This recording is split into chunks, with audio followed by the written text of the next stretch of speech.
अब स्टार्ट गरे है त। सबैजनालाई नमस्ते। अब मेरो नाम विक्रम हो। कतिजना आज अहिले 12 जना तपाईहरु हाम्रो माझमा हुनुहुन्छ।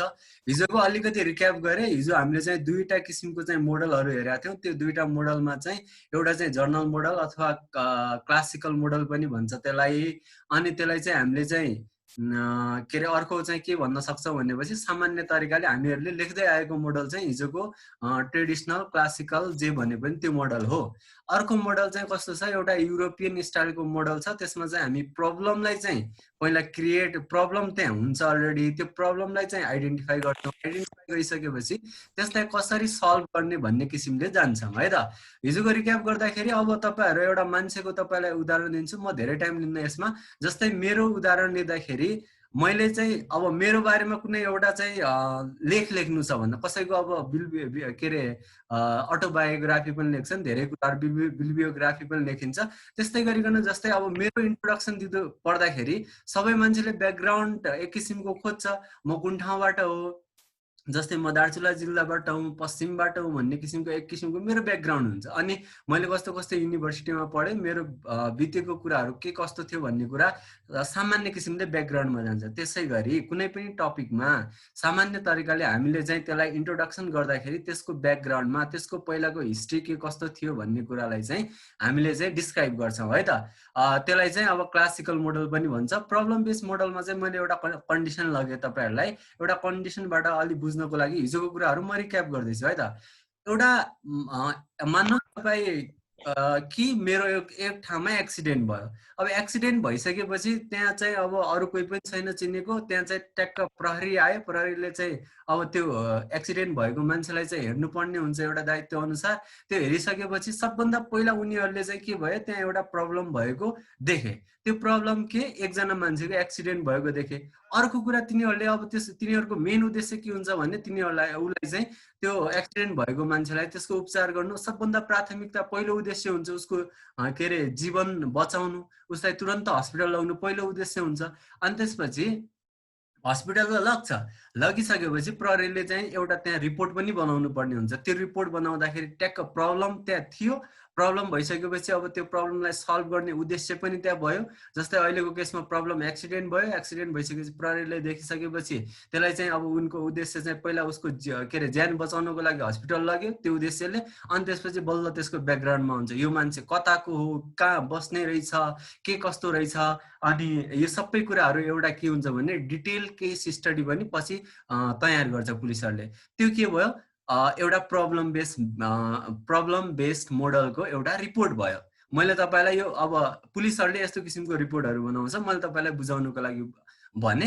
अनि अर्को कुरा चाहिँ अब स्टुडेन्टले हामीले चाहिँ अब प्रब्लम बेस, अब हामी त त्यस्तो किसिमको हाम्रो जो रिपोर्ट छ त्यसलाई चाहिँ आर्टिकल भन्छ, हाम्रो रिपोर्टलाई चाहिँ थेसिस भन्छ, हाम्रो रिपोर्टलाई चाहिँ के रे रिसर्च पेपर भन्छ। र अर्को कुरा थेसिस र डिजर्टेसन पनि भन्ने नै कुरा भयो। र अब कुनै पनि अर्गनाइजेसनका मान्छेहरुले कुनै पनि कुरा यसरी आर्टिकल लेख्नुलाई उनीहरुलाई रिपोर्टिङको एउटा रिपोर्ट अथवा केस स्टडी टाइपको उनीहरुले चाहिँ त्यस्तो ल्याङ्ग्वेजमा भन्छ। तर कुराहरु लेख्ने फर्मेट केही सिमिलरिटी हुन्छ। अब उनीहरुको प्रब्लम बेस्ड वालामा अब उनीहरुको चाहिँ एउटा प्याटर्न होला भने हाम्रो एकाडेमिक हामीहरुले स्टुडेन्टले फलो गर्ने प्याटर्न फरक जान्छ। अर्को कन्डिसनमा अब मैले तपाईलाई ब्याकग्राउन्डको कुराहरु जोड्दाखेरि अब एउटा कन्डिसन अर्को लाग्छ। जस्तै म कुनै एउटा आन्दोलनमा गए।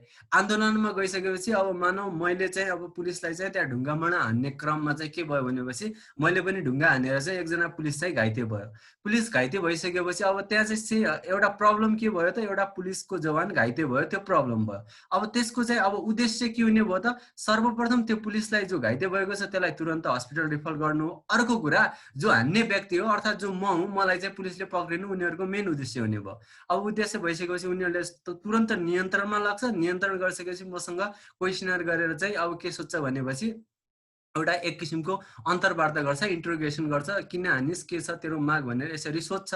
सोधेपछि अनि केही कुरा जान्न चाहन्छ। अब उले पुलिसहरुले पनि त्यहाँ के जान्न खोज्छन् भने ब्याकग्राउन्ड जान्न चाहन्छन्। अब पहिला यसले चाहिँ त्यस्तो अपराधिक गतिविधि गरेको थियो कि थिएन, पहिला यो राम्रो मान्छे हो कि के कस्तो भएर त्यस्तो किसिमले ब्याकग्राउन्डमा त्यसरी जान्छ। मैले के भन्न खोजिरहेको छु भनेपछि अब एउटा प्रब्लम भयो, प्रब्लमदेखि यहाँ कसरी अब ब्याकग्राउन्डमा जम्प भयो त, प्रब्लम बेस्ड मोडलमा ठिक त्यही तरिकाले हाम्रो एउटा प्रब्लम आउँछ, त्यसको सल्भ गर्ने उद्देश्य लेखिन्छ र ट्याक्क त्यही प्रब्लमको आधारमा चाहिँ हाम्रो ब्याकग्राउन्डमा जम्प भएर ब्याकग्राउन्ड अथवा त्यसको इन्ट्रोडक्सनमा लेखिन्छ। मैले चाहिँ यति नै समराइज गरेर एउटा कुरा म तपाईँहरूलाई चाहिँ अब जति पनि ब्याकग्राउन्ड भनेको त्यो हिस्ट्रीसँग रिलेटेड हुन्छ, history prevail over the present होइन। अहिले जे कुरा हामी अहिले गरिरहेका छौँ त्यो पछि गएर हिस्ट्री नै बन्छ, त्यसैले अहिले गरिरहेको कुराले भविष्य अथवा पछिको कुरालाई चाहिँ एकदमै चाहिँ त्यसलाई चाहिँ प्रबल किसिमले चाहिँ प्रभाव पार्छ। अर्को एउटा भनाइ पनि छ यहाँ, those who can not remember the past are condemned to repeat it. यो चाहिँ जर्ज सन्तायाना भन्नेले लेखेको हो। यो 1900 शताब्दीतिर, अब 1900 शताब्दीतिर जन्मेर 20औं शताब्दीमा उसको देहान्त भएको, यो अफ्रिकन अमेरिकन। यस्तै भन्न खोजेको हिस्ट्रीबाट हामीले केही कुरा सिकेनौँ भनेपछि हामीलाई चाहिँ धेरै कुराहरू मतलब त्यो छुटाउन सक्छौँ, त्यसबाट हामीले लेसन पछि सिक्नु, हिस्ट्रीबाट धेरै कुराहरू हामीले सिक्नुपर्छ भन्ने उसले भन्न खोजेको हो। तपाईँलाई म अब एपिए फर्मेटको साइटेसनमा बताउँदैछु। यो रिफरेन्सिङ विथ एपिए फर्मेट 6th एडिसन।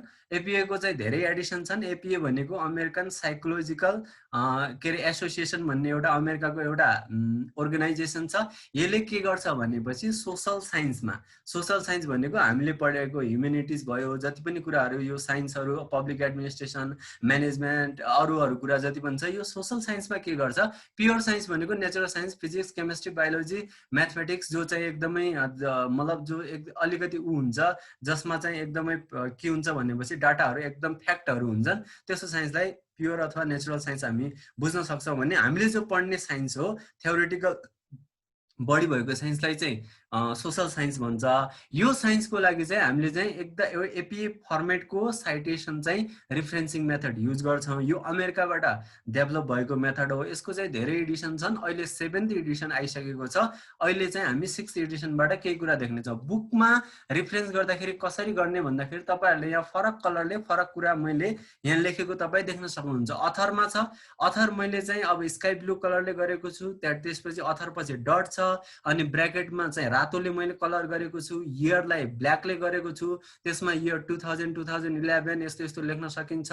फेरि डट छ, टाइटल लेखेको छु, बुकको केसमा भन्दैछु है म, यो चाहिँ रिफरेन्स गर्ने तरिका। अनि त्यसपछि त्यसलाई चाहिँ टाइटललाई चाहिँ के गरेको छ, इटालिक्समा राखेको छ। इटालिक्समा राखिसकेपछि डट दिएको छ, फेरि डट दिइसकेपछि सिटी दिएको छ, सिटी फलक कलरको छ, त्यसपछि अनि दुईटा कलन, दुईटा थोप्लो अथवा कलन दिएर पब्लिकेसन लेखेको छ। अब हामीले चाहिँ पब्लिक फाइनेन्सको चाहिँ एसाइनमेन्ट बनाउँदाखेरि यो हरि अधिकारीको बुक छ, यसलाई चाहिँ रिफरेन्स दिने करेक्ट तरिका चाहिँ यो हो, हरि अधिकारी कमा एसपी भनेको हरि प्रसाद, अनि 2018, अनि त्यसपछि एस्पेक्ट अफ पब्लिक फाइनेन्स भनेर चाहिँ उहाँको टाइटललाई चाहिँ हामीले इटालिक गर्ने। त्यसपछि चाहिँ सिटी भनेको काठमाडौँबाट पब्लिस भएको हो, काठमाडौँ लेखेर दुई थोप्ला दिएर इमेज अधिकारी भन्ने यो पब्लिकेसन हो।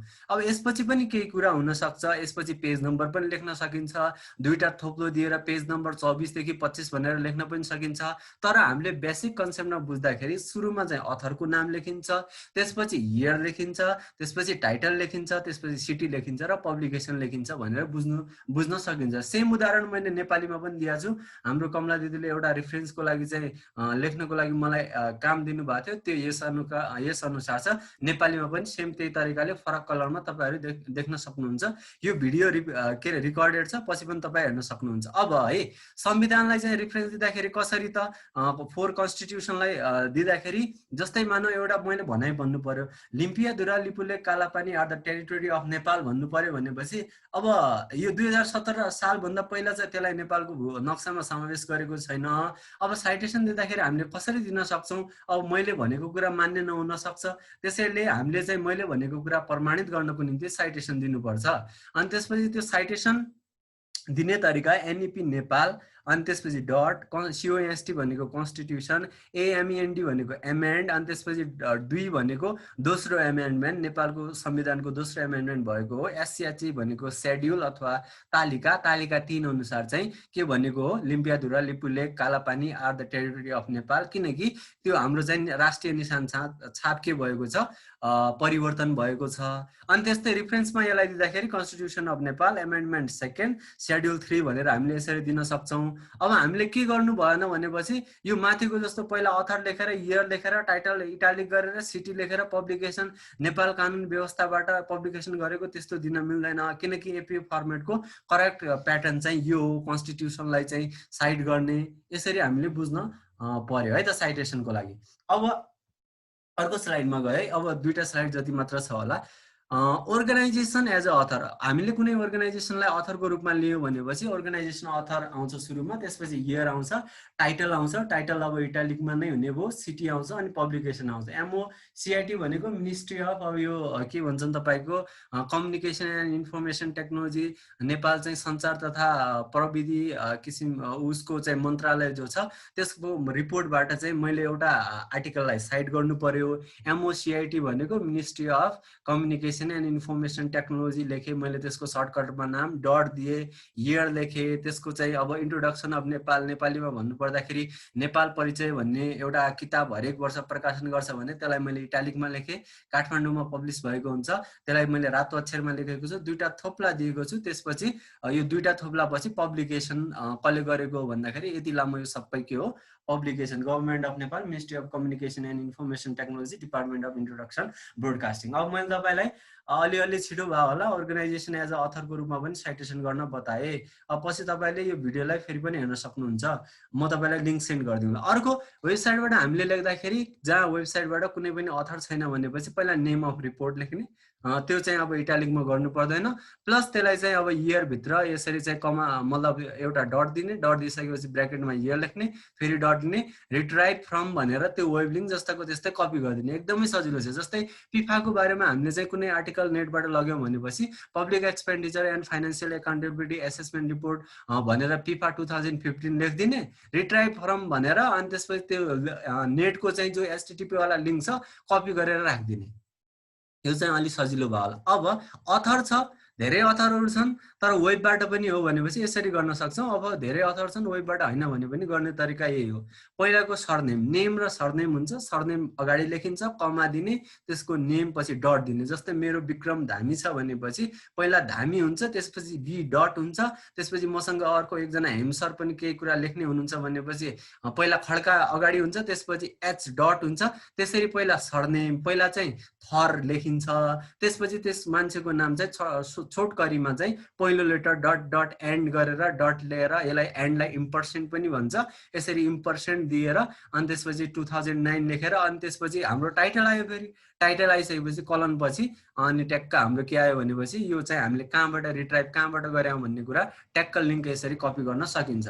अब मैले त्यो कुराहरू कहाँबाट हेरेको थिएँ भनेपछि मैले वेबसाइटहरू पनि छ, लास्टमा मैले हेरेको रेफरेन्सहरू पनि छ, यो तपाईँहरूले देख्न सक्नुहुन्छ, बुक भनेर लेखेको छ यहाँ, फर्स्ट स्क्रिनसटमा हेर्नुहोस् बुक भनेर, यहाँ चाहिँ टाइटल मैले चाहिँ रातो एउटा पिङ्क कलरले हाइलाइट गरेर के भनेको छु भनेपछि यो survey in the social science भनेको किताब हो, यसलाई हाइलाइट किन गरेको छु भने यो बुकमा चाहिँ इटालिकमा लेखिएको छ।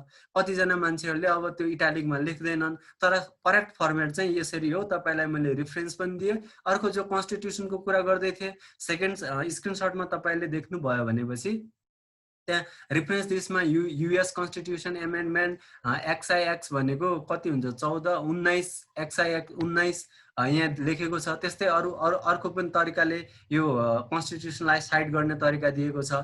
त्यस्तै अर्को कुरा चाहिँ मैले तपाईँहरूलाई अरू वेबको लागि पनि मैले यता स्क्रिनसटहरूमा तपाईँ अलि सानो भयो, मलाई म्यानेजमेन्ट गर्न अलि मतलब यता आफ्नो पनि फोटो साथीहरूको पनि फोटो देखिँदाखेरि त्यो आएन, सानो स्क्रिनमा देखियो। तर जर्नल आर्टिकलमा मैले यसरी चाहिँ यो रातो रातो देखाएको, यो ठाउँबाट यस्तो यस्तो यो ठाउँमा यसरी रिट्राइभ फ्रम लेखेर यसरी लिङ्क कपी गरेको छ, यो फर्मेट हो भनेर चाहिँ मैले वेबसाइटहरू अरू ठाउँहरूबाट मैले हेरेको कुरा हो, त्यो मैले तपाईँलाई त्यो जानकारी गराएँ। अब मैले लगेको रेफरेन्सहरू यो हो, मैले यो तपाईँलाई APA 6 फर्मेटको जो साइटेसन अथवा रेफरेन्सको मेथड तपाईँलाई बताउँदाखेरि APA 6 एडिसनको गाइड हो, अनि वेबसाइटहरू यी रिट्राइभ फ्रम भनेर यी वेबसाइटहरू यो तपाईँ देख्न सक्नुहुन्छ। यी वेबसाइटहरूमा गएर तपाईँ त्यो फर्मेटबाट भएको देख्न सक्नुहुन्छ। आजको मेरो लेक्चर सकियो, अनि त्यसपछि म तपाईँलाई एउटा कुरा अलिकति भनेर हामीले रिफरेन्स र साइटेसन किन दिन्छौँ भनेर म अहिलेको चाहिँ मेरो यो भनाइ सकेर म हाम्रो कमला दिदीलाई गुड गभर्नेन्सको लागि प्रेजेन्ट गर्नको लागि दिन्छ। अब साइटेसन र रिफरेन्सिङ चाहिँ किन दिन्छौँ भनेर मैले हिजो पनि भनेको थिएँ, आज अलि रिक्याप मात्र गर्छु। पहिलो कुरा त के हो, हामीले चाहिँ प्लेजरिजम र डुप्लिकेसन चाहिँ एभोइड गर्नको निम्ति, अरूको कुरा चाहिँ अरूले प्रतिबन्ध लगाएको हुनसक्छ, कपिराइटको लागि क्लेम गरेको हुनसक्छ, त्यो कुराबाट बस्नको निम्ति हामीले प्रपर साइटेसन र रिफरेन्स दिनुपर्छ। डुप्लिकेसनबाट बस्न, अरूको चाहिँ नक्कलबाट बस्नको लागि हामीले साइटेसन दिनुपर्ने हुन्छ, प्रथम कुरा। दोस्रो कुरा, to follow the pattern of international writing standards भनेको अन्तर्राष्ट्रिय मापदण्ड हुन्छ लेखाइको पनि, त्यो मापदण्ड हामीले फलो पर्ने हुन्छ। जस्तै हिजो मैले तपाईँलाई उदाहरण दिएको थिएँ, जस्तै नेपाल र इन्डियामा हामीलाई चाहिँ पासपोर्टको कुनै पनि समस्या छैन, तर अरू देशमा जाँदाखेरि त पासपोर्ट त्यहाँ जरुरी हुन्छ नि त, बिना पासपोर्ट छिर्न दिँदैन। त्यसैले गर्दाखेरि बिना पासपोर्ट अब मान्छे त आदान प्रदान हुन्छन्, तर विभिन्न किसिमका सुरक्षाका इस्यु हुन्छन्। त्यसै कारणले गर्दाखेरि एउटा सिस्टम हुन्छ देशहरूको, त्यो सिस्टम भएको कारणले गर्दाखेरि हामीले त्यो सिस्टमलाई फलो गर्नुपर्ने हुन्छ, त्यो मूल्य मान्यता हुन्छ। त्यस्तै राइटिङको पनि एउटा सिस्टम छ, त्यो सिस्टममा चाहिँ अन्तर्राष्ट्रिय राइटिङको सिस्टममा चाहिँ रिफरेन्स र साइटेसन चाहिँ दिएकै हुनुपर्छ। अर्को कुरा, कसैबाट हामीले हेल्प लग्दैछौँ, हामीले कसैबाट उसको कपी गर्दैछौँ भने उसलाई चाहिँ हामीले चाहिँ क्रेडिट दिनुपर्ने, उसलाई श्रेय दिनुपर्ने हाम्रो चाहिँ एउटा के हुन्छ, इथिकल नर्म्स र भ्यालु अथवा हाम्रो चाहिँ मौलिक के अरे एउटा नैतिक दायित्व पनि हुन्छ। अर्को कुरा, to make our writing original and eligible for publications, हाम्रो आफ्नो लेखाइलाई चाहिँ के गर्नको निम्ति, ओरिजिनल भन्नाले मौलिक बनाउनको निम्ति, र हामीले पब्लिस गर्नु छ भनेपछि साइटेसन दिएका छैनौँ, हामीले चाहिँ रिफरेन्सिङ राम्रोसँग दिएका छैनौँ, हामीले अरूकोबाट कपी गरेका छौँ, हाम्रो मौलिक छैन भनेपछि त्यो आर्टिकल सिधै रिजेक्ट हुन्छ, त्यो पब्लिकेसन पनि हुँदैन। अर्को कुरा, to evident or proof our statements and saying, मतलब हाम्रो भनाइहरू, हाम्रो चाहिँ भनाइहरू जति पनि हुन्छ त्यसलाई चाहिँ प्रमाणित गर्नको निम्ति, जस्तै अघि मैले भने लिपुलेख लिम्पियाधुरा नेपालको भनेर कसरी भन्यो त, त्यसलाई प्रुफ गर्नको निम्ति हाम्रो संविधान छ, संविधानको चाहिँ अनुसूची 3 छ, नेपालको संविधानको अनुसूची 3 अन्तर्गत त्यो कुराहरू अहिले प्रमाणित भएको छ, त्यसरी हामी प्रमाणित गर्न सक्छौँ। किनकि हामीहरू अब रिसर्च आर्टिकल भनेको त्यो चाहिँ अलिकति मतलब ट्रुथ बेसिस हुन्छ, ट्रुथ सिक गरेको हुन्छ, फ्याक्टमा आधारित भएको हुन्छ, इररहरूलाई जतिसम्म हामीले रिड्युस गर्ने प्रयास हुन्छ। अलि छिटो भयो होला, अहिले मैले अब यति नै सकेँ। केही क्वेसन छ भने सोध्न सक्नुहुन्छ, नत्र हामी अर्को सेसनमा जानेछौँ। हेलो विक्रम सर, सबैजना कता हराउनु भयो त? विक्रम जी, हजुर अब हुन्छ हाम्रो कमला म्यामलाई सुरु गर्न दिउँ न त। अरू रिफरेन्सिङ साइटिङमा कसैको केही प्रश्न छ भने भन्नु, नत्र अब मैले के भन्छन् हाम्रो कमला दिदीलाई चाहिँ त्यो अर्को स्लाइडहरू म यहाँबाट खोलिदिन्छु, उहाँले चाहिँ प्रेजेन्ट गर्नुहुन्छ। अलिकति है मैले एउटा कुरा थोर सोधेँ मैले। हस् सर, भन्नुहोस्। यो साइटेसन जस्तै कुनै कुरा लेख्दा लेख्दै बिचमा भन्नाले एउटा इन्ट्रोडक्टरको बिचमा लेख्दा लेख्दै कुनै कुरा तान्न पर्यो भने, हजुर, अनि त्यसपछि कुनै कुरा कम्प्युटरबाट अथवा नेटबाट कुनै साधनबाट तानेर लेखियो भने त्यसको लगत्तै साइटेसन लेख्ने होइन? हो सर, त्यो स्टेटमेन्ट जति तपाईँले प्याराग्राफ पनि लग्न सक्नुहुन्छ, एउटा सेन्टेन्स पनि लग्न सक्नुहुन्छ, त्यसको एन्डमा लेखिने हो। प्याराग्राफ लग्नु भएको छ भने प्याराग्राफको एन्डमा, एउटा लाइन लग्नु भएको छ भने एउटा लाइनको अथवा सेन्टेन्सको एन्डमा लेखिने हो सर। जस्तै हामीले एउटा कुरा सुन्नु भएको छ, फाइनान्सको बारेमा लेख्दैछौँ, त्यसको बारेमा चाहिँ प्रासो त्यसरी गर्दा ठिकै होला। जस्तै सर अब नेपालको चाहिँ के अरे आर्थिक वृद्धि 7% के अरे 10.3% छ भनेर हामीले एउटा स्टेटमेन्ट लेख्नु पर्यो हाम्रो एसाइनमेन्टमा, है त। अब त्यो के को आधारमा लेख्छौँ भनेर हामीले साइटेसन दिन सक्छौँ, नेपाल सरकारको 15औं योजनाको आधारमा भनेर चाहिँ हामीले त्यसरी साइटेसन दिन सक्छौँ। नेपाल सरकारको यो एनपिसीलाई, नेपाल प्लानिङ कमिसनलाई चाहिँ त्यसरी साइटेसन दिन सक्छौँ। ठिक छ सर, बुझियो होइन। अब हाम्रो कमला दिदीलाई चाहिँ दिन पर्यो। ल ठिक छ, केही क्वेसन भयो भनेपछि पछि पनि हामी मेसेन्जरमा डिस्कस गर्न सक्छौँ। अब मैले चाहिँ यो अहिलेको यो स्लाइडहरूलाई स्टप गरेँ, म अर्को स्लाइड गरेर, कमला दिदी रेडी हुनुहुन्छ होइन? म रेडी छु, त हजुरले गरिदिनु पर्छ होला तपाईलाई। ल मैले यताको यो स्लाइडहरू गरेँ, फर्स्ट स्लाइडबाट जानुभयो होला। ल ठिक छ, कता गयो? ल सुरु गर्दा हुन्छ दिदी। फर्स्ट स्लाइड आएको छैन। फर्स्ट नै हो दिदी, यो सुशासन सम्बन्धी सञ्जाल प्रथम सेमेस्टर। होइन होइन ल ल। यो थर्ड आइरहेछ त्यो अब केही छैन है त। तपाईँले स्क्रिनमा के देख्नु भइरहेछ? मेरोमा त यहाँ सुशासन सम्बन्धी मैले भयो देखेँ अब भयो मिल्यो ए लस। ल ल अब हाम्रो पहिले परिचय दिनु है कमलाजी। म कमला सानो सञ्चेल परिचय हो। दिनु। म फर्स्ट सेमेस्टर बेलुकाको ग्रुपमा पढ्छु र बेलुका चाहिँ मैले 2-4 दिन मात्रै त्यो क्लास लिएँ, खासै धेरै क्लास लिन पाएको छैन। तर यो अहिलेको यो हाम्रो चाहिँ अनलाइन प्रविधिले गर्दा चाहिँ हामीलाई पढ्न सजिलो भयो र सबैजना साथीहरूसँग भेट भयो। खासै औपचारिक रूपमा हाम्रो भएको छैन, यसैबाट मात्रै भइरहेको हो। अनि मैले पढ्न अलि अगाडि नै पढिसकेको अरू विषयहरू अलिक धेरै ग्यापमा चाहिँ यो पढ्न इन्ट्रेस्ट लागेर पढ्न आएको हो। त्यसकारण मेरो चाहिँ अब अरू तपाईँहरू जस्तो राम्रो नहुन सक्ला, मेरो यो फर्स्ट प्रयास हो। मैले अहिलेसम्म यसरी बोलेको पनि छैन र आशा छ तपाईँहरूले सुधार गरेर सुनिदिनु र बुझिदिनुहुन्छ भनेर म सुरु गर्छु अब। अनि पेसा के गर्नुहुन्छ कमलाजी? म चाहिँ लुम्बिनी बुद्धिस्ट युनिभर्सिटीमा नियन्त्रण कार्यालयमा काम गर्छु। मैले त्यहाँ काम गरेको लगभग 16 वर्ष 15 वर्ष भयो त्यहाँ काम गरेको। काम पनि गर्दैछु र मलाई चाहिँ के रहेछ पब्लिक उसमा अनि मलाई इन्ट्रेस्ट चाहिँ पब्लिक फाइनेन्सपट्टिको कुराहरू अलिक बुझ्न मन लागेको अनि अहिलेको समसामयिक विषयहरू त्यसमा देखेको कारणले पढ्न आएको हो। तर अलिकति ग्याप भएको छ मैले पढ्दाखेरि नै, त्यस कारणले चाहिँ त्यति धेरै राम्रो चाहिँ नहोला। यो मेरो पहिलो प्रयास हो। होइन दिदी, हामी सबै सिक्नको लागि हो। अब सुरु गर्नुहोस्। तर स्लाइड छैन त, यता सर्दैन त पढ्नलाई। दिदी तल झार्दिनु न, मैले चेन्ज गरिदिएँ ल। चेन्ज गर्नुको लागि मलाई भन्नु होला है। ए ल हस्, अलिक सानो जुम गर्दिन विक्रमजी। हेर्नुहोस् दिदी, तपाईँको अब अक्षरै सानो छ होइन। जुम त मैले गर्ने अक्षरै नदेखिने होला। हो ल ठिकै छ, म भ्याउँछु ल। अब मलाई चाहिँ कसरी, मलाई जस्तो एक्चुअली यो पावर पोइन्टमा चाहिँ सानो सानो टपिकहरू मात्रै राखेर अनि एक्सप्लेन बढी पछि गर्नुपर्ने अलिअलि थाहा थियो। त्यो भन्न मन त मलाई लागिरहेको थियो दिदी। तपाईँले अब इभिनिङमा स्लाइड गर्नुभयो अनि त्यसपछि मलाई नमिलाइदिनको लागि जस्तो भयो, न तपाईँलाई भन्न जस्तो भयो कि। बुदागत रूपमा हुन्छ नि, बुदागत रूपमा बनाइदिनु। तर अब यसरी हजुरले मिलाएर भन्नु होला, पहिलो सेन्टेन्सलाई लगेर त्यसको आधारमा केही व्याख्या गरिदिनु होला। यो सबै पढ्न त अब गाह्रै हुन्छ होला। टाइम पनि लाग्छ होला। मलाई थाहा थियो, तर त्यो पोइन्ट गरेर म पछि फेरि एक्सप्लेन गर्न सक्छु वा सक्दिनँ, आफूमा कन्फिडेन्स चाहिँ नभएर मैले पुरै लेखेँ। हैन, ठिक छ दिदी। म अब सुरु गर्छु। मलाई एम सरले चाहिँ प्रमोट गर्नुभयो, लेख्नु सक्नुहुन्छ भनेर उहाँले भन्नुभयो र मैले कुन टपिक छ भन्दा मलाई सुशासन सम्बन्धी छ अबको नेक्स्ट टपिक, तपाईँ इन्ट्रेस्टेड हुनुहुन्छ भने तपाईँ गर्नुहोस् भन्नुभयो र मलाई प्रमोट गर्नुभयो भएर म पनि हेरौँ न सक्छु कि भनेर ट्राई हो हैन। त्यसको लागि चाहिँ हामी पनि त्यसको लागि एकदम रेडी छौँ। धन्यवाद है। हस्, वेलकम। हस् ल, मैले चाहिँ सुशासनको सबभन्दा पहिला चाहिँ परिचय नै दिन्छु भनेर परिचय सम्बन्धी लेखेको छु।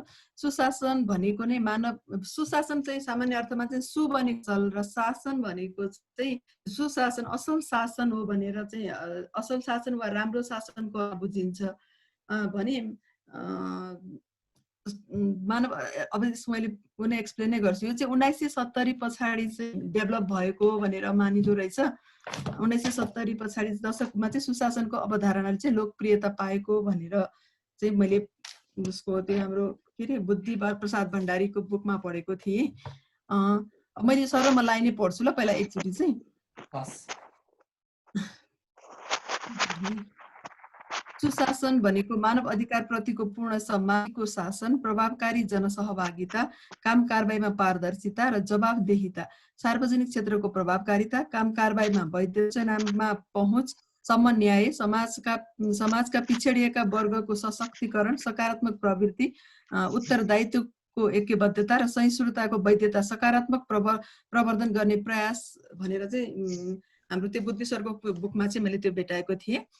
र यसको सम्बन्ध यो सुशासनको सम्बन्धमा चाहिँ हाम्रो संविधान 2072, नेपालको संविधान 2072 मा चाहिँ दुईवटा स्थानमा चाहिँ सुशासन शब्दको प्रयोग भएको पाइँदो रहेछ। त्यसमा चाहिँ संविधानले अंगीकार गरेका आधारभूत संरचना तथा विशेषताहरूले सुशासनको बृहत अवधारणा आत्मसात गरेको छ।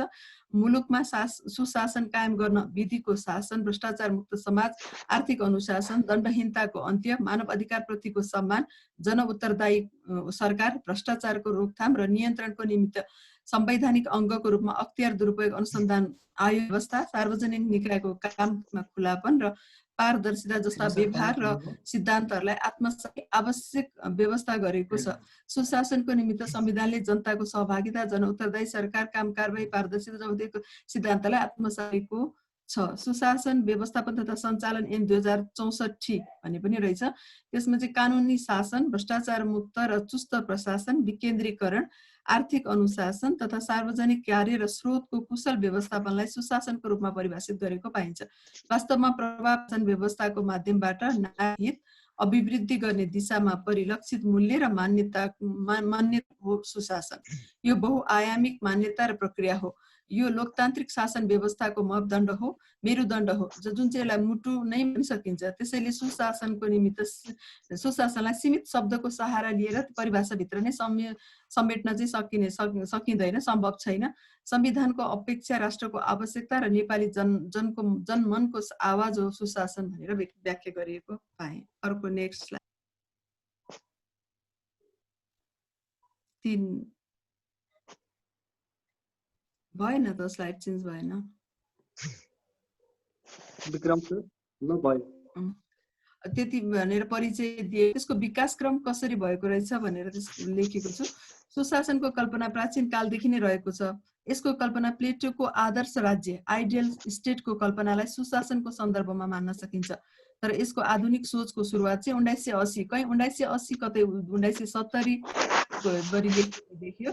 मूलतः तेस्रो विश्वको अफ्रिकाको सब सहारियनमा अन्तर्राष्ट्रिय आर्थिक विकासको कार्यक्रम लागू गर्दा कमजोर शासकीय अवस्थामा भएको मुलुकहरूले उक्त कार्यक्रमको लक्ष्य बमोजिम परिणाम हासिल गर्न सकेनन्। जसपछि संयुक्त राष्ट्र सङ्घीय महासभाले मानव विकास सम्बन्धी प्रस्तावमा पनि यो कुरा उल्लेख गरेको थियो। त्यसले भ्रष्टाचार, अनुत्तरदायी सरकार र मानव अधिकारको सम्मानको कमी जस्ता विशेषता भएको खराब शासन प्रणालीले गर्दा विकास र प्रगति ठप्प भई भयावह स्थितिको सृजना भएकोले सन् 90 अब यो चाहिँ 90 आइरहेछ, 90मा देखि नै दिगो विकास र गरिबी न्यूनीकरणका लागि अनिवार्य आवश्यकताको रूपमा सुशासनको अवधारणालाई अगाडि सारेको पाइन्छ। यो अवधारणा पश्चिमी देश तथा वैदेशिक सहायता प्रदान गर्ने संस्थाहरूद्वारा विकास देशको शासन व्यवस्थामा सुधार ल्याई विकास निर्माणको प्रक्रियामा गतिशीलता प्रदान गर्ने प्रायोजनको लागि विकास गरिएको हो। सन् 1995 को सामाजिक विकास सम्बन्धी विश्व सम्मेलनले समाजका सबै क्षेत्रमा प्रजातान्त्रिक, पारदर्शी, उत्तरदायीपूर्ण शासन प्रणाली, सामाजिक र मानव दिगो विकासका अभिन्न आशिलाहरू हुन् भनेर उद्घोष गरेपछि सुशासनतर्फ सारा विश्वकै ध्यान भएको हो। यसको मुख्य उद्देश्य जनतालाई उपलब्ध गराउने सेवा प्रभावमा गुणस्तरीय र प्रभावकारिता बढाउनु हो। नागरिकहरूको क्षमता तथा सबलताका मार्गहरू प्रशस्त गर्नेतर्फ प्रशासकीय अधिकारको दुरुपयोग गर्नुपर्ने कुरामा सुशासनले जोड दिन्छ।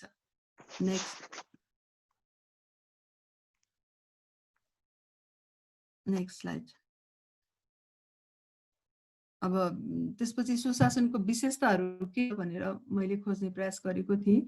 मानिसहरूले आफ्ना मान्यता अनुसार कुनै पनि शासन व्यवस्थालाई असल वा खराब भनी छुट्याउने गर्दछन्। शासनको निश्चित स्वरूप हुँदैन। एउटालाई असल लागेको शासन अर्कोलाई कमसल लाग्न सक्छ। यो सोच सांस्कृतिक परिवेश र चिन्तन परम्परासँग पनि जोडिएको छ। यसै सम्बन्धमा चाहिँ संयुक्त राष्ट्र सङ्घ विकास कार्यक्रम UNDP ले पनि सुशासनलाई एउटा असल शासन प्रणालीका रूपमा परिभाषा गर्दै त्यस्तो शासन प्रणालीमा बमोजिम विशेषताहरू हुनुपर्नेको छ। यो अघि माथि नै यो कुराहरू आइसकेका छ। जनउत्तरदायी राजनीतिक सरकार, जनमुखी, सेवामुखी र विकासमुखी कर्मचारी तन्त्र, जनताको राजनीतिक अधिकार सहितको बहुदलीय व्यवस्था, कानुनी शासन, राजनीतिक स्थिरता अनि स्वतन्त्र न्यायपालिका, विकेन्द्रीकरण अर्थात् राज्य शक्तिको बाँडफाँड, दिगो विकास, जनसहभागिता, भ्रष्टाचार विहीनता, मानव अधिकारको प्रत्याभूति, पारदर्शिता, सार्वजनिक उत्तरदायित्वको पालना, आधारभूत आवश्यकताका पूर्ति र गुनासो सुन्ने तथा सम्बोधन संयन्त्र रहेको शासन नै सुशासनको विशेषता रहेको छ।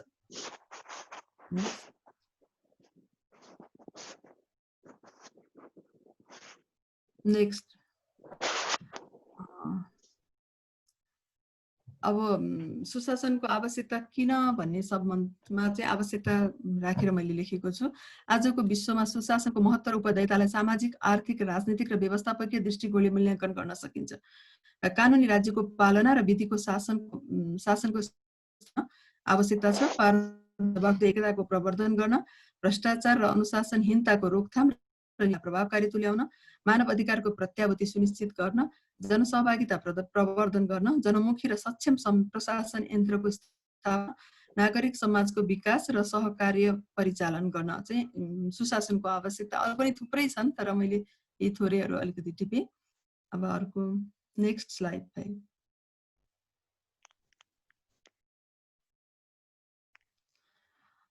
मापदण्ड मेजरमेन्टहरू यस्तो के भन्दाखेरि सुशासनको मापदण्ड तय गर्न त्यति सजिलो देखिन। सुशासनले राजनैतिक, आर्थिक, नैतिक, कानुनी, व्यवस्थापकीय लगायतका सामाजिक जीवनका सबै पक्षलाई समेट्ने भएकोले यो एउटा बृहत र प्रभावकारी अवधारणा हो। बैंकले सुशासनलाई मूलतः गरिबी निवारणको रणनीतिको एउटा पक्षको रूपमा मानेको छ। विश्व बैंकका अनुसार बदलिदो परिवेशमा सन् 1997 को प्रतिवेदनले राज्यको भूमिकालाई कानुनी राज्यको स्थापना, उत्तरदायी, पारदर्शी, सहभागीमूलक र जिम्मेवारीपूर्ण शासन व्यवस्था, भ्रष्टाचार नियन्त्रण र व्यावसायिक कर्मचारी मार्फत सरकार नीति र कार्यक्रमको कार्यान्वयन क्षमतामा सुधार गर्नुलाई सुशासनको आधार मानेको छ।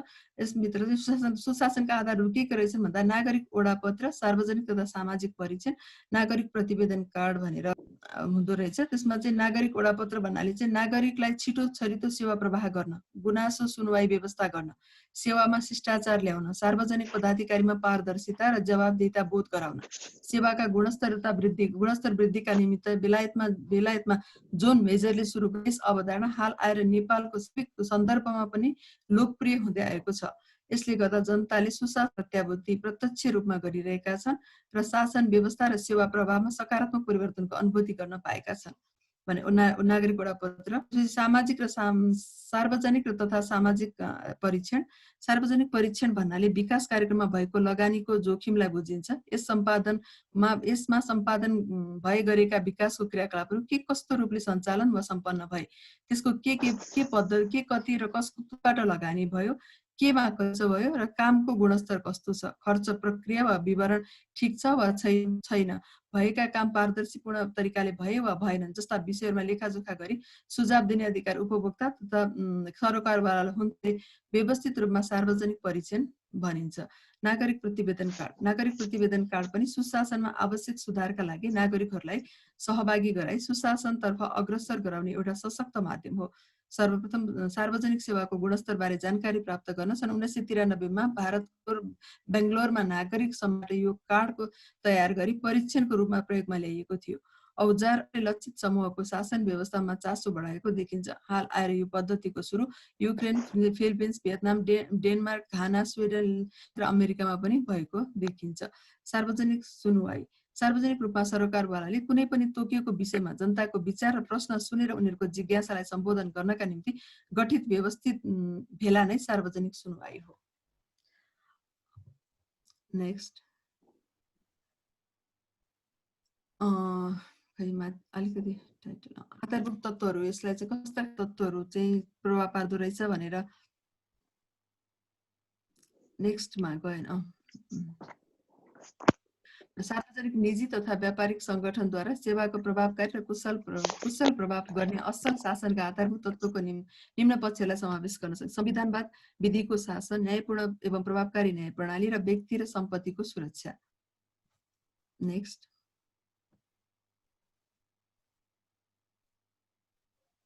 अब यो चाहिँ गुड गभर्नेन्स चाहिँ के सँग इन्टर रिलेटेड हुन्छ भने चाहिँ गुड गभर्नेन्स बन्दो रहेछ भनेर मैले एउटा यो चाहिँ वेबसाइट त्यो एकजनाको आर्टिकलबाट लिएको हो। अब नेक्स्ट यो हजुरले देखिरहनु भएकै छ।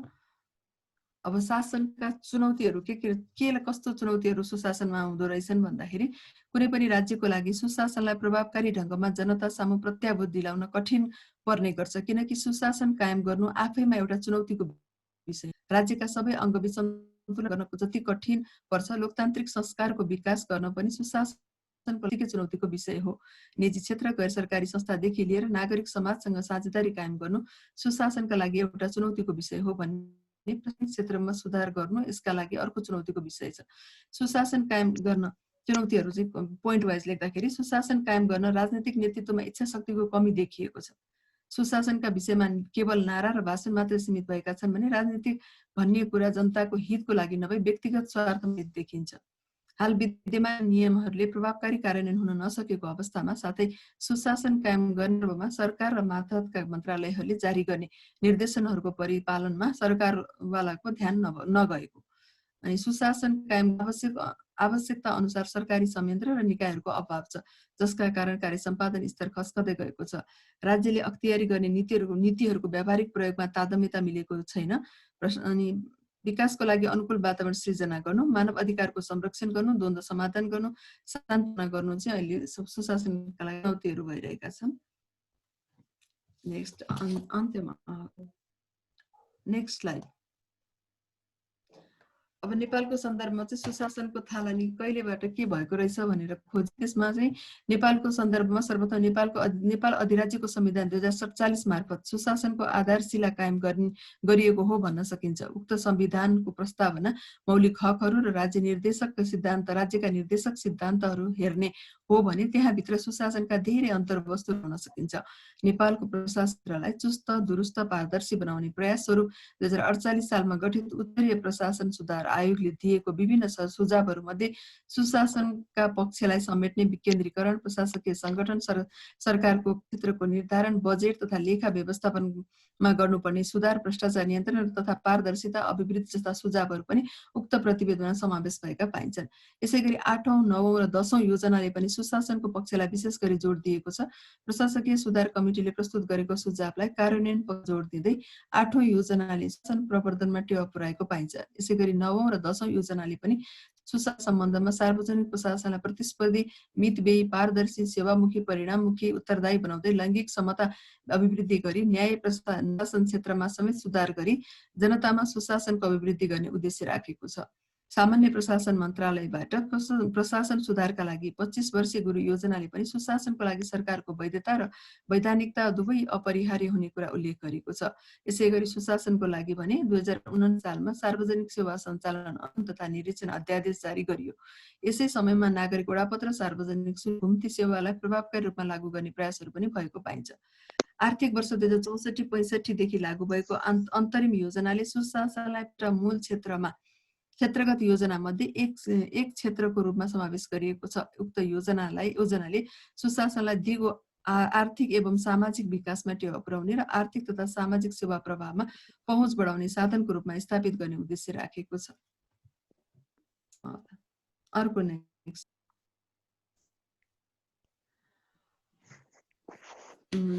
अब अन्तिममा चाहिँ मैले यसैको समग्र एउटा सानो स्वरूप समरी जस्तै एउटा बनाएको छु।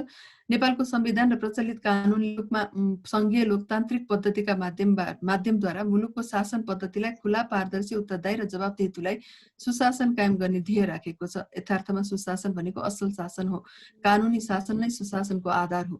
अर्थात् राम्रो, असल र व्यवस्थित शासनलाई भनिन्छ। साथै नागरिक शासनिक अधिकारको समुचित प्रयोग नै सुशासन हो। धार्मिक रूपमा चाहिँ राम राज्यलाई सुशासनको पर्यायवाचीका रूपमा बुझिन्छ। त्यसैगरी सेवाग्राही जनताको सन्तुष्टि मापनमा आधारित शासन प्रणाली नै सुशासन हो भन्न सकिन्छ। पनि जनअपेक्षा अनुसार सञ्चालित हुने शासन प्रणाली नै सुशासन हो। अर्थात् गुनासो रहित शासन प्रणाली नै सुशासन हो भनेर मैले चाहिँ यति भने। यहाँहरूलाई सक्यो होला मेरो स्लाइडको त। अनि एउटा चाहिँ सुशासनको सम्बन्धमा परम्परागत मान्यता चाहिँ के रहेछ? शासन पहिला चाहिँ परम्परागतमा चाहिँ शासन भए शक्तिको प्रयोग गर्दै नागरिकहरूलाई आफूप्रति वफादार राख्दै नियन्त्रण र निर्देशन गर्ने प्रणालीको रूपमा बुझिने रहेछ। परम्परा पहिलादेखि नै थियो, तर त्यतिखेर चाहिँ मतलब नागरिकहरूलाई चाहिँ आफूप्रति वफादार राख्दै नियन्त्रण र निर्देशन गर्ने प्रणालीको रूपमा बुझिन्थ्यो भने आधुनिक राज्य प्रणालीमा चाहिँ शासन शब्दले नागरिक प्रतिनिधिहरूद्वारा जनहितको लागि सार्वजनिक स्रोतको परिचालन, सार्वजनिक मामिलाहरूको व्यवस्थापन क्रिया समेट्दछ। अनि यसले समग्र राज्यको नियमन गर्न, व्यवस्थापन गर्न, जनहितको लागि परिचालन र सेवा प्रवाह गर्ने सरकारकै अङ्गहरूको कार्यप्रणालीको एकीकृत रूप नै शासन हो भनेर मैले भनेको छु। सक्यो विक्रम भाइ मेरो।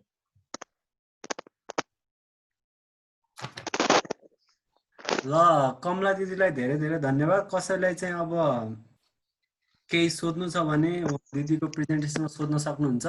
हामीसँग एकजना शिव सर हुनुहुन्छ, शिव चौधरी सर। उहाँले सुशासनको बारेमा केही भन्छु भन्नुभएको छ। अनि हेम सर पनि हुन्छ, उहाँले पनि छोटकरीमा केही सेयर गर्न सक्नुहुन्छ। लास्टमा मैले थाहा भएको कुराहरू म पनि सेयर गर्नेछु र अरू साथीहरूसँग। त्यसपछि हामी तीनजनाले केही सकेपछि तपाईँहरूलाई हुन्छ विक्रम सर, यसो शिव सरले भन्नुहुन्छ, हजुर शिव सरले भन्नुहुन्छ, त्यसपछि म एक्सप्लेन त्यसपछि म अलिकति थपौँला, त्यसपछि अन्तिममा तपाईँ थप्नु न। हस् हस्, त्यही तरिकाले। शिव सर सुन्नु भइरहेछ? Hello Shiv sir. ल शिव सर अहिले सुन्नु भइरहेको छैन के हो? ल के अरे हाम्रो हेम सरले नै गरिदिनुहुन्छ कि अलिक केही एक्सप्लेन सुशासनको बारेमा छोटकरीमा?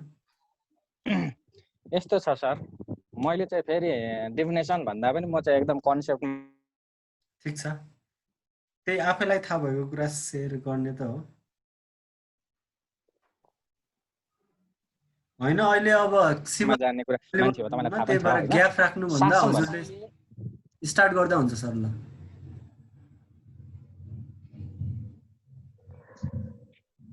हेम सर।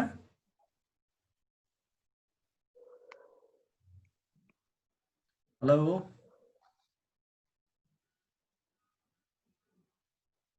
फेरि हेम सरको नेट प्रब्लम भयो कि? Hello Hem sir.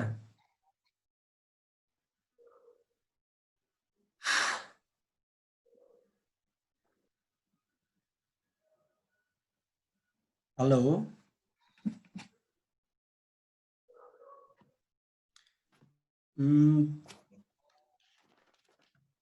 अहिले चाहिँ दुईजना हाम्रो जो साथीहरू चाहिँ केही गर्ने भन्नु भइरहेको थियो, उहाँहरू सायद अहिले डिस्कनेक्ट हुनुभयो जस्तो लाग्छ। त्यही भएर सामान्य तरिकाले अब सुशासनको बारेमा म अहिले तपाईँहरूलाई केही हाम्रो दिदीले कमला दिदीले भन्नुभयो केही कुरा म तपाईँहरूलाई सेयर गर्ने। Hello Hem sir. ए ल ल उहाँको चाहिँ के भन्छन् नेटमा चाहिँ प्रब्लम भइरहेछ अनि उहाँले चाहिँ सायद डाटा आउनु भइरहेछ। त्यसको लागि चाहिँ म तपाईँहरूसँग माफी माग्छु यो इन्कन्भिनियन्स भएकोले। यस्तो हजुर दिदी, हामीले गभर्नेन्स भन्छौँ होइन। गभर्नेन्समा चाहिँ हामीले गुड गभर्नेन्स भन्छ। पहिले चाहिँ मैले चाहिँ बुझ्दाखेरि चाहिँ शासन भनेको चाहिँ जसले चाहिँ शासन गर्छ या त्यसले चाहिँ राज्य सञ्चालन गर्छ त्यो एउटा शासन हो। अब कस्तो थियो भनेपछि पहिले एउटा ट्रेडिसनल किसिमले शासन त पहिले पनि थियो। जस्तो तपाईँको हाम्रो नेपालको जतिखेर एकीकरण भयो, 2224 राज्यहरू एकीकरण भएर आयो, त्यतिखेर पनि राज्य शासन थियो। त्यतिखेर चाहिँ हाम्रोमा के थियो भनेपछि राज्य शासन, हाम्रो शासन प्रणाली नभएको होइन, तर त्यतिखेर एउटा ट्रेडिसनल किसिमको थियो, त्यो आफ्नै प्रकारको थियो। तर अहिले त्यो समय सँगसँगै त्यो एउटा शासनको प्रक्रिया चाहिँ तपाईँको चेन्ज भयो। किन भन्दाखेरि पहिले चाहिँ तपाईँको राणा शासनमा पनि शासन थियो, तर कस्तो शासन थियो भने त्यो हुकुमी शासन थियो। त्यतिखेर तपाईँको एउटा शासन गर्दाखेरि शासनको न्यूनतम मूल्य मान्यताहरू चाहिँ त्यतिखेर अपनाउँथेन। त्यो किसिमले चाहिँ तपाईँको त्यसपछिको अवधारणा अब त्यसपछि चाहिँ विकसित भएर के आउँछ भन्दाखेरि चाहिँ तपाईँको गुड गभर्नेन्स। एउटा तपाईँले कुनै पनि ठाउँबाट तपाईँले शासन गरिरहनु भएको छ या राज्य सञ्चालन गरिरहनु भएको छ भने त्योलाई चाहिँ तपाईँले चाहिँ कस्तो गर्दाखेरि चाहिँ गुड गभर्नेन्स हुन्छ, शासनमा चाहिँ तपाईँको सुशासन थपिन्छ गुड गभर्नेन्स भन्दाखेरि। अब यसमा तपाईँको गुड गभर्नेन्स हुनको लागि केही इन्डिकेटरहरू छ होइन। जस्तो चाहिँ तपाईँको पार्टिसिपेट भन्छ। पार्टिसिपेट भनेको चाहिँ कस्तो भनेपछि तपाईँले जतिखेर शासन गरिरहनु भएको छ त्यो शासन गर्ने व्यक्तिले तपाईँलाई सहभागिता गरेर, जसलाई शासन गर्ने हो त्यो मान्छेसँग चाहिँ सहभागिता गरेर चाहिँ तपाईँले शासन गर्नुहुन्छ भने त्यो गुड गभर्नेन्स हुन्छ। त्यो बेला मात्रै तपाईँले शासन गर्दाखेरि चाहिँ तपाईँले सहभागितामूलक गर्नुहुन्छ भने त्यतिखेर गुड गभर्नेन्स हुन्छ। अर्को तपाईँले रुल अफ ल भन्छ। कानुनीलाई मतलब ऐन नियमलाई चाहिँ तपाईँको आधार मानेर तपाईँले शासन गर्नुहुन्छ भने त्यो बेलामा तपाईँको गुड गभर्नेन्स हुन्छ। कस्तो भनेपछि तपाईले कसैलाई थिचोमिचो गर्नु भएन, कसैलाई के अरे राख्नु भएन, कसैलाई तपाईले चाहिँ प्रेसर गर्ने, दबाब दिने, कोही कमजोर छ भने दबाब दिने हैन, कोही आफूभन्दा ठुलो छ भने चाहिँ तपाईले चाहिँ जिउ हजुरी गर्ने, त्यो नगरिकन सबैलाई समान किसिमले व्यवहार गर्ने एउटा कानुनी परिधिमा रहेर काम गर्नुहुन्छ भने त्यो चाहिँ फेरि के हुन्छ, गुड गभर्नेन्स। अर्को कुरा के छ भनेपछि तपाईको चाहिँ अर्को इन्डिकेटरमा हामी लिन्छौँ तपाईको पारदर्शिता।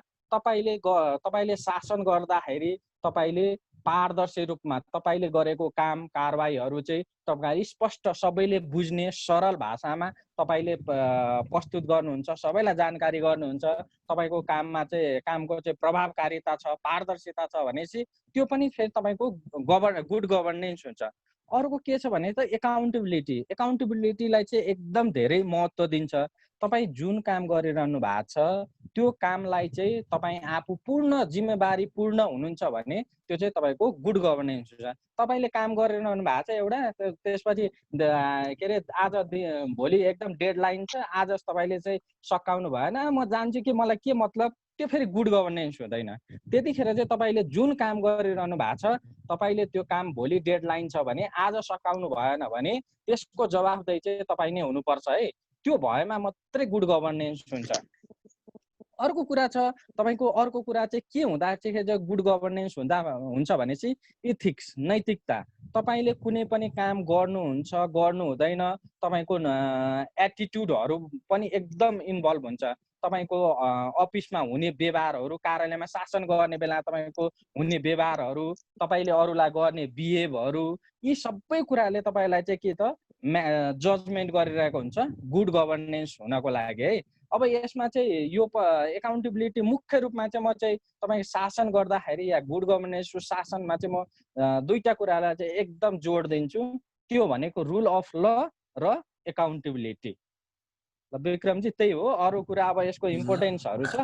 मुख्य रूपमा गभर्नेन्स भनेको चाहिँ शासन प्रक्रिया हो, त्यसलाई चाहिँ अब पहिले हामी एउटा किसिमले गर्थ्यो, अहिले त्यसको चाहिँ तपाईको हाम्रो मोडर्न टाइपमा आउँदासम्म चाहिँ हाम्रो अहिले गभर्नेन्सलाई चाहिँ गुड गभर्नेन्स भनिसकेको छ। त्यो गुड गभर्नेन्स हुनलाई मोटामोटी यी इन्डिकेटरहरूले चाहिँ गुड गभर्नेन्स देखाउँछ भन्ने हुन्छ। ल, हाम्रो शिव सर सुन्नु भइरहेछ भने केही कुरा उहाँले राख्न सक्नुहुन्छ, त्यसपछि चाहिँ म केही कुरा राख्नेछु। मसँग एक दुईटा पोइन्टहरू यहाँ मैले टिपेको छु गुड गभर्नेन्स सम्बन्धी। हेलो शिव सर, उहाँ चाहिँ ल्यापटपबाट कनेक्ट हुन खोज्नु भइरहेछ। त्यसमा समस्या जस्तो लाग्यो, माइकमा प्रब्लम जस्तो लाग्यो, मोबाइलबाट युज गर्दा हुन्छ Shiv sir. Hello Shiv sir, सुन्नुभयो? हजुर हजुर। ए ल, गुड गभर्नेन्सको बारेमा केही भनिदिनु पर्यो छोटकरीमा, त्यसपछि मैले पनि केही पोइन्टहरू टिपेको छु अनि म भन्छु सर। ए ल, हुन्छ सर। जस्तै अघि न यो गुड गभर्नेन्स भन्नाले अब नेपाली टर्म सुशासन भयो होइन। अघि न मैले छोटो मात्र एड गर्न चाहे, अरू कुराहरू धेरै कुराहरू कमला दिदीले एड गरिसक्नु भएको छ। त्यो के भन्छन् सुरुमै भन्दाखेरि त्यो प्लेटोको त्यो आइडियल स्टेट भन्नुभयो नि। हजुर हो, त्यो आइडियल यो सुशासन यस्तो अवस्था हो जस्तै अब संविधानवाद, कानुनी शासनदेखि लिएर मानव अधिकारका कुराहरूदेखि लिएर अन्य अन्य कुराहरू पनि सबै कुरा हुँदा पनि सुशासन छ या छैन भन्ने कुरा एक्ज्याक्टली अब्सोल्युट रूपमा मेजर गर्न सकिँदैन हैन। त्यो कारणले गर्दाखेरि यो सुशासन भन्ने कुरा एउटा आइडियल स्टेट हो। आइडियल स्टेट भन्नाले एउटा अब त्यो प्लेटोको छुट्टै आइडियल स्टेट छ, तर यो आइडियल स्टेट भन्नाले आदर्श अवस्था भन्ने कुरा हो। आदर्श अवस्था एउटा अब्सोल्युट कुरा हैन कि एउटा रिलेटिभ कुरा हो, सापेक्षिक कुरा हो। यसमा अत्यधिक र कम या धेरै भन्ने कुरामा हुन्छ। यो सुशासन भन्ने कुरा एक्ज्याक्टली यति नै भएपछि सुशासन भइहाल्ने र यति यो नहुँदैमा सुशासन भइहाल्ने चाहिँ हुँदैन। त्यही भएर यो एउटा आइडियल स्टेट हो। मैले आइडियल स्टेटकै कुरा जोड्छु भनेको थिएँ। एउटा अरू सबै कुराहरू जोड्दाखेरि त्यो संविधानवाद, मानव अधिकार, कानुनी शासन, लोकतान्त्रिक प्रक्रियादेखि लिएर यी कुराहरू जोड्दाखेरि हो समग्रमा यिनीहरूलाई आइडियल स्टेटसँग लिङ्क अप गरेर यो एउटा आइडियल स्टेट हो। यसलाई हामीले ठ्याक्कै यो नै भन्न पनि सकिन्न भनेर लिङ्क अप पनि गर्न सकिन्छ भनेर भन्छु भनेको थिएँ। मेरो यति नै सर, अब तपाईँले गर्नुहोस् सर। शिव सरलाई पनि धन्यवाद, हाम्रो कमला दिदीलाई पनि धन्यवाद, साथै हाम्रो हेम सरलाई पनि धन्यवाद। उहाँले सुशासनको बारेमा अवधारणा अनि आफूलाई लागेको केही बुदाहरू बताउनु भयो। अब चाहिँ मैले चाहिँ बुझेको सुशासनको बारेमा केही कुराहरू म तपाईँलाई सेयर गर्छु। यो सुशासनको अवधारणा अब कुनै पनि बुकमा अब नेटमा हेर्दाखेरि 90 तिर पनि पाउन सक्नुहुन्छ। 1989 मा पनि एउटा रिपोर्ट आयो भन्छन् के भन्छन् वर्ल्ड ब्याङ्कको। अनि मेन अहिले मान्दै आएको अवधारणा के हो भनेपछि सुशासनको अवधारणा चाहिँ यो वर्ल्ड ब्याङ्कले ल्यायो भन्ने बुझिन्छ। वर्ल्ड ब्याङ्कलाई तपाईँहरूले सुन्नु नै भयो होला, नेपालले पनि वर्ल्ड ब्याङ्कबाट ऋणहरू लग्ने गर्छ। अब किन आवश्यकता पर्यो त सुशासनको अवधारणा भन्दाखेरि विशेष तरिकाले 1991 मा एउटा रिपोर्ट आएको छ वर्ल्ड ब्याङ्कको गभर्नेन्स एन्ड इकोनोमी भन्ने। त्यो गभर्नेन्स एन्ड इकोनोमीमा चाहिँ अब यहाँ अलिकति तपाईँलाई शासन अथवा गभर्नेन्सको बारेमा भन्नु पर्दाखेरि सरकार गभर्मेन्ट र गभर्नेन्समा के फरक छ भनेपछि सरकार चाहिँ अब तपाईँको 3 वटा अङ्गहरूमा बाँडिएको हुन्छ, तपाईँहरूलाई थाहा भएको जर्नल कुरा हो। अनि एउटा राज्यलाई सञ्चालन गर्नको निम्ति एउटा एकदमै प्रमुख एक्टर भनेको सरकार हो। अनि जस्तै व्यवस्थापिका, न्यायपालिका र कार्यपालिका। व्यवस्थापिकाले तपाईँको अब ऐन नियम नीतिहरू बनाउने, न्यायपालिकाले न्यायको फैसलाहरू गर्ने र कार्यपालिकाले तपाईँको दैनिक प्रशासनहरू चलाउने। अनि त्यसपछि जति पनि मन्त्रालयहरू हुन्छन् यिनी के भन्छन् तपाईँको कार्यकारी क्षेत्रभित्र पर्छन् सरकारको, है त। अब सरकारले चाहिँ अब शासन गर्ने नै हो ट्रेडिसनल कन्सेप्ट अथवा हाम्रो चाहिँ पुरानो कन्सेप्ट अनुसार। तर अहिलेको कन्सेप्टमा अहिले सरकारले मात्र शासन गर्दैन। अहिलेको शासन भनेको मल्टिपल एक्टरहरू हुन्छन्। त्यो मल्टिपल एक्टरहरूमा प्राइभेट सेक्टर पनि हुन्छ, त्यो मल्टिपल एक्टरहरूमा चाहिँ अब नागरिक समाज पनि हुन्छ। त्यसैले विभिन्न एक्टरहरू मिलेर शासन भइरहेको हुन्छ। हो, त्यो शासनलाई चाहिँ कसरी बेटर बनाउन सकिन्छ, कसरी इफेक्टिभ इफिसियन्ट बनाउन सकिन्छ, त्यसको लागि विभिन्न किसिमका स्टडीहरू भए। र नेपाल जस्तो देश जो थर्ड वर्ल्ड नेसन भन्छ, अमेरिकालाई फर्स्ट वर्ल्ड, अरू चाहिँ अलि डेभलप कन्ट्रीहरूलाई सेकेन्ड वर्ल्ड, अनि नेपाल जस्तो यो मतलब अविकसित देशहरूलाई थर्ड वर्ल्ड नेसन हुन्छ। यो थर्ड वर्ल्ड नेसनमा चाहिँ विकासको निम्ति बाधाको निम्ति हुने कुराहरू के छ भनेर चाहिँ वर्ल्ड ब्याङ्कले चाहिँ रिपोर्टहरू विभिन्न स्टडीहरू गरेर रिपोर्टहरू निकाले। त्यो रिपोर्टहरूमा चाहिँ वर्ल्ड ब्याङ्कको चाहिँ अब निष्कर्ष के आयो भनेपछि रिपोर्ट मार्फत गभर्नेन्स एन्ड इकोनोमी भन्ने 1991 मा एउटा रिपोर्ट पब्लिस गर्यो। 1992 मा कुन रिपोर्ट पब्लिस गर्यो त गभर्नेन्स एन्ड डेभलपमेन्ट भनेर। अनि त्यसले चाहिँ के सार दियो भनेपछि good governance is the essential complement to the sound economic policy. उनीहरूको यो रिपोर्टले 1992 मा वर्ल्ड ब्याङ्कले स्टडी गरेर एउटा रिपोर्ट निकाल्यो, त्यसको नाम चाहिँ गभर्नेन्स एन्ड डेभलपमेन्ट भयो। त्यसले के सार दियो भन्दाखेरि good governance is essential complement to sound economic policy.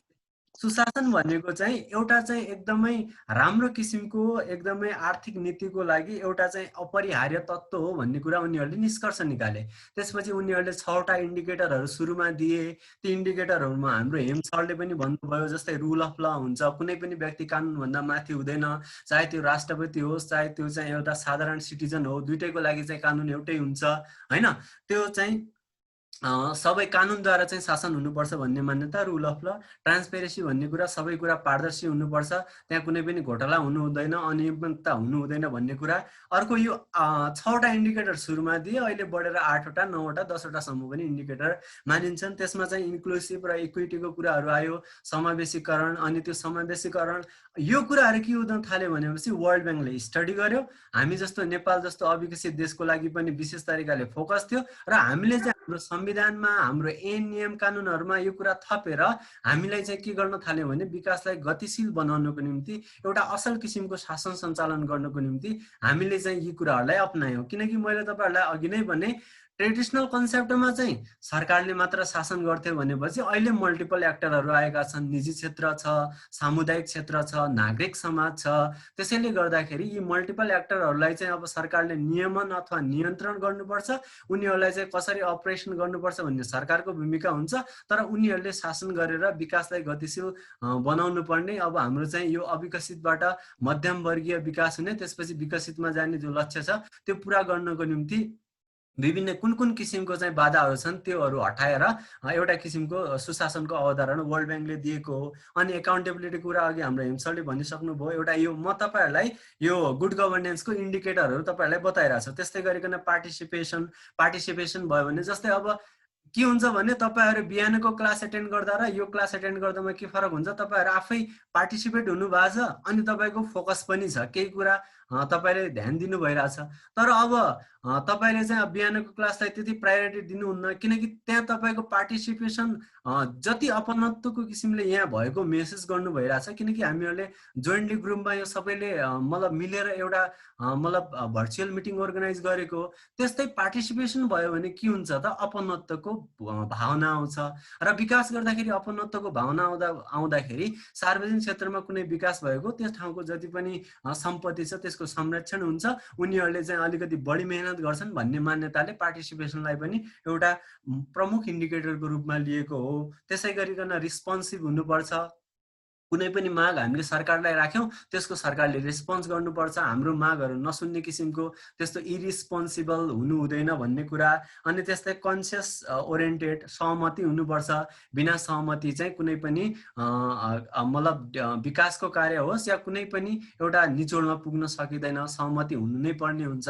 त्यसै गरिकन यी इन्डिकेटरहरू रुल अफ ल, ट्रान्सपेरेन्सी, इन्क्लुसिभ र इक्विटीका कुराहरू भयो, इफेक्टिभ र इफिसियन्सी, एकाउन्टेबिलिटी, पार्टिसिपेसन, रेस्पोन्सिभनेस, के अरे कन्सेन्सस ओरिएन्टेड, यिनीहरूलाई चाहिँ गुड गभर्नेन्सको पिलर पनि भन्छ। जसरी घर बनाउनको लागि एउटा पिलरको भूमिका हुन्छ, गुड गभर्नेन्स कायम गर्नको निम्ति यी कुराहरू, यी इन्डिकेटरहरू चाहिन्छन् भनेर वर्ल्ड ब्याङ्कले सुरुमा 6वटा गर्यो, अहिले चाहिँ बढेर अब 9-10 यसरी बढ्दैछन्।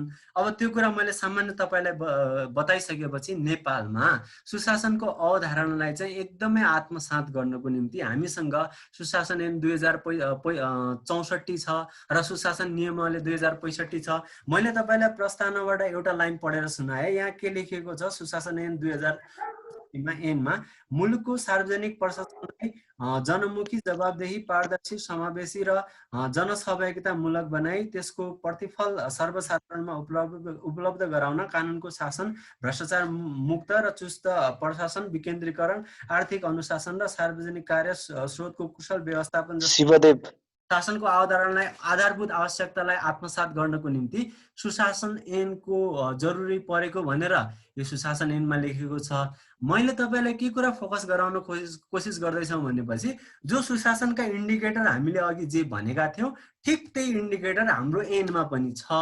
त्यही इन्डिकेटरहरू हामीले अपनाएर हामीले चाहिँ यो सुशासन मार्फत चाहिँ विकासलाई गतिशील दिने, अघि नै तपाईँलाई एउटा रिपोर्ट मार्फत भनिहाले, कम्प्लिमेन्ट टु साउन्ड पोलिसी, अनि त्यसपछि अब पार्टिसिपेसन गराएर हाम्रो मुख्य उद्देश्य भनेको विकासलाई गतिशील दिनु, हाम्रो चाहिँ अब अति कम विकसित देशबाट विकासतिर जानु भन्ने कुरा नै उद्देश्य हुन्छ। अनि एउटा प्रमुख उद्देश्य के हुन्छ भने सुशासन कायम गर्नको निम्ति जबसम्म प्रशासन एडमिनिस्ट्रेसनको सफलता हुँदैन तबसम्म सुशासन कायम गर्नै सकिँदैन। किन सकिँदैन भनेपछि नीति त बन्छ, त्यो कार्यान्वयन गर्ने त प्रशासनले हो। जबसम्म एउटा क्यापेबल, एउटा सक्षम प्रशासन हुँदैन तबसम्म त्यो सुशासन देशमा कायम नै हुन सक्दैन।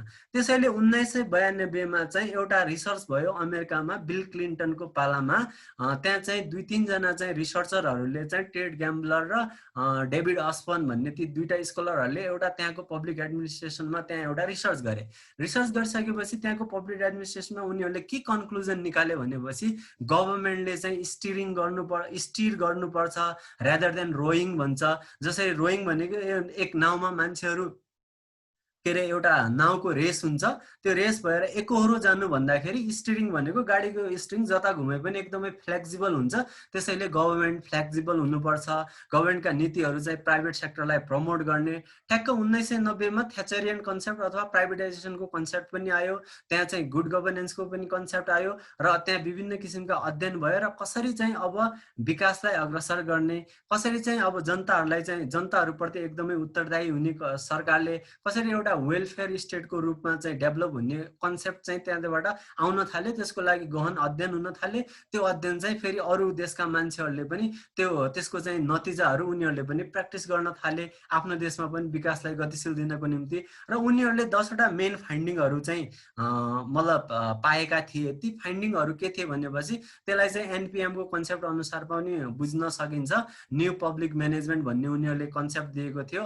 के अरे त्यो प्रशासनको क्षेत्रमा आएको अवधारणा भए पनि गुड गभर्नेन्सलाई त्यसले कसैले प्रमोट गर्छ भनेपछि बिना प्रशासनको एउटा क्षमता बिना, सक्षम प्रशासनको क्षमता बिना गुड गभर्नेन्स कायम हुन सक्दैन। र तिनीहरूले दिएका पोइन्टहरू 1 नम्बरमा भनिहालेँ मैले, गभर्मेन्टले चाहिँ एकदम फ्लेक्सिबल नियन्त्रण गर्नुपर्छ। नियन्त्रणको भूमिका जसरी बस ड्राइभरले स्ट्रिङ नियन्त्रण गर्छ त्यसरी गभर्मेन्टले पनि त्यसरी चाहिँ नियन्त्रणको भूमिका गर्नुपर्छ। अथवा अर्को चाहिँ क्याटलिस्टको भूमिका, उत्प्रेरकको भूमिका हुन्छ। त्यस्तै गरिन गभर्मेन्टको चाहिँ डिसेन्ट्रलाइज हुनुपर्छ, डिभल्भ हुनुपर्छ, अटोनोमस हुनुपर्छ भन्ने कुराहरू 10वटा पोइन्टहरू दिएर सुशासनलाई चाहिँ कायम गर्नको निम्ति त्यो उनीहरूको स्टडीले पनि एक किसिमको चाहिँ एउटा गाइडलाइन दिएर अनि अहिले चाहिँ ती कुराहरू उनीहरूले रिसर्च अनि स्टडी गरेका कुराहरू हाम्रो माझमा ल्याएर हामीहरू पनि अपनाएर हाम्रो देशमा चाहिँ सुशासन कायम गर्न खोजिरहेका छौँ। अब मैले पनि यति भन्दै हाम्रो कुराहरू यहीँ सके। अब टाइम पनि 10:30 बज्न थालिसकेको छ। हामीसँग अहिले चाहिँ 10 जना जति छन्। कतिजना अब नयाँ पनि जोडिनु भएको थियो, उहाँहरूलाई चाहिँ स्वागत छ। अनि त्यसपछि अब तपाईँहरूको केही क्वेसन छ भने सोध्न सक्नुहुन्छ। अनि हामी भोलिको लागि डिस्कसन गरेर हामी आजको मिटिङ यहीँ एन्ड गर्छौँ। मैले आजको यो चाहिँ रेकर्डलाई चाहिँ पज गरेँ है त।